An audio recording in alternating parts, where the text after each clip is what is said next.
जय हिंद। वंदे मातरम साथियों, मैं धर्मेंद्र रघुवंशी पुनः एक नए वीडियो में आप सभी का बहुत बहुत स्वागत करता हूं।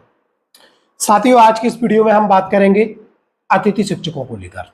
जी हां साथियों, आप सभी को मालूम ही है डीपीआई ने 18/4/2024 को लेकर उन याचिकाकर्ताओं के नियमितीकरण को लेकर आदेश पारित किया है जिन्होंने हाई कोर्ट में याचिका दायर की थी। और हाई कोर्ट ने डीपीआई को निर्देशित किया था कि संबंधित जो याचिकाकर्ता है, इन्होंने जो भी अपने अभ्यावेदन प्रस्तुत किए हैं 30 दिवस के अंदर इनके अभ्यावेदनों का निराकरण किया जाए। तो डीपीआई ने आदेश के माध्यम से उनके अभ्यावेदनों का निराकरण कर दिया है और उनके जो अभ्यावेदन है जो कि नियमितीकरण को लेकर दिए गए थे उनको अमान्य कर दिया है। साथियों, जब से ये आदेश जारी हुए हैं अतिथि शिक्षक साथियों में लगातार हलचल बनी हुई है।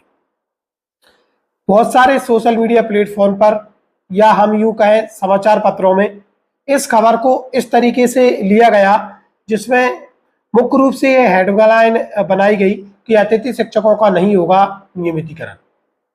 जी हाँ साथियों, जबकि ये जो आदेश प्रसारित किए गए हैं इनका अतिथि शिक्षकों के नियमितीकरण से कोई वास्ता ही नहीं था। हमने जो वीडियो अपलोड किया है हमने उसमें स्पष्ट किया था कि अतिथि शिक्षकों के नियमितीकरण पर डीपीआई का बड़ा आदेश केवल इन अतिथि शिक्षकों का होगा नियमितीकरण, जैसा कि अभी तक नवीन शैक्षिक संवर्ग भर्ती नियम 2018 के निर्देशों में स्पष्ट है। 25% जो पद रिक्त हैं वह अतिथि शिक्षकों के लिए कोटे के तहत निर्धारित है, जिसमें केवल वही अतिथि शिक्षक पात्र हैं जिन्होंने 3 शैक्षिक सत्र और 200 दिवस कार्य किया हो। अभी तक का ये प्रावधान है, जबकि कुछ याचिकाकर्ताओं ने अभ्यावेदन के माध्यम से उनके पास डीएड बीएड है, उनके पास पात्रता परीक्षा को उत्तीर्ण है, तो हाईकोर्ट में याचिका दायर करके ये मांग की थी कि उनका नियमितीकरण किया जाए। तो हाईकोर्ट ने नियम अनुसार विभाग को कार्य करने के लिए निर्देशित किया था और 30 दिन में उनके अभ्यावेदनों का निपटारा करने के निर्देश दिए थे। तो डीपीआई ने अभ्यावेदनों का निराकरण कर दिया है।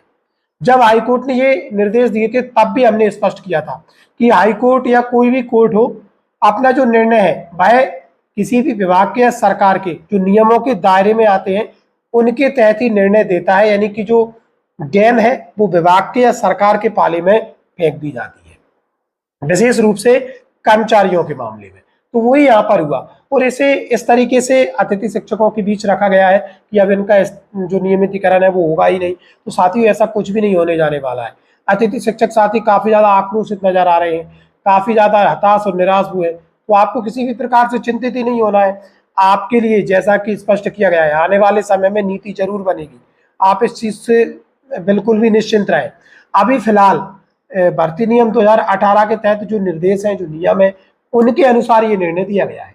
तो यहाँ पर आपको किसी भी प्रकार से चिंतित होने की आवश्यकता है ही नहीं।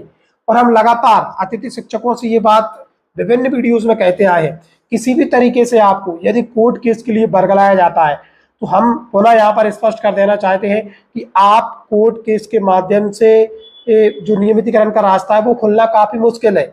आपका नियमितीकरण केवल और केवल विभाग और सरकार की नीति और मंशा के अनुसार ही होगा, अन्यथा की स्थिति में कोर्ट केस के माध्यम से आपका नियमितीकरण संभव है ही नहीं। क्योंकि भारत में ही, केवल मध्य प्रदेश की बात ही नहीं है, अगर हम संपूर्ण भारत में भी देखें तो विभिन्न राज्यों में अतिथि शिक्षक कार्यरत है। सिंगल केस हमें ऐसा नहीं दिखता है जहां पर कोर्ट केस के माध्यम से अतिथि शिक्षकों को नियमित किया गया हो। और हम आज फिर इस वीडियो में आपको कहना चाहेंगे, किसी भी तरीके से यदि आपको कोर्ट केस लगाने के लिए बाध्य किया जा रहा है या मान लीजिए बार बार आपसे अनुनय विनय किया जा रहा है कि आप कोर्ट केस जरूर लगाएं, इससे हमारा नियमितीकरण संभव है, तो साथ ही ये बिल्कुल भी पॉसिबल नहीं है। और वर्तमान में जो स्थिति परिलक्षित हुई है इससे ये चीज पूरी तरीके से स्पष्ट हो चुकी है। लेकिन हम पुनः यहाँ पर यही कहना चाहेंगे कि डीपीआई की जो आदेश है ये केवल वर्तमान नियमों के आधार पर दिए गए हैं और चूंकि हाईकोर्ट ने डीपीआई को 30 दिवस के अंदर संबंधित जो याचिकाकर्ता थे उनके अभ्यावेदनों का निपटारा करने के निर्देश दिए थे, इसलिए यह आदेश जारी किए गए हैं संबंधित याचिकाकर्ताओं के नाम से। तो वर्तमान में भले ही अभी स्थिति आपके अनुकूल ना हो, लेकिन आने वाले समय में जब नवीन शैक्षिक सत्र प्रारंभ होगा उसमें आपकी भर्ती प्रक्रिया में भी कुछ बड़े बदलाव देखने को मिल सकते हैं। और जैसा कि लगातार अपडेट आए हैं, चाहे सरकार तंत्र से विभाग तंत्र से हो, आपके लिए स्पष्ट नीति बनाई जाएगी। आपके भविष्य सुरक्षित करने को लेकर कुछ ठोस कदम उठाए जा सकते हैं, लेकिन आपको थोड़ा धैर्य रखने की आवश्यकता है। किसी भी प्रकार से आपको निराश या हताश नहीं होना है। आपकी जो भी प्रतिक्रिया है, आप कमेंट बॉक्स में प्रतिक्रिया दे सकते हैं। उनके आधार पर भी हम आपकी बात जो हमारे वरिष्ठ अधिकारी हैं उनके सामने रखने का प्रयास करेंगे। लगातार अतिथि शिक्षक साथी चिंतित थे, इसलिए ये वीडियो आपके लिए तैयार किया गया है। साथ ही ये था आज का महत्वपूर्ण अपडेट जो कि अतिथि शिक्षकों को लेकर था। मिलेंगे जल्दी नए अपडेट एवं नए टॉपिक के साथ। तब तक के लिए जय हिंद, जय भारत मित्रों।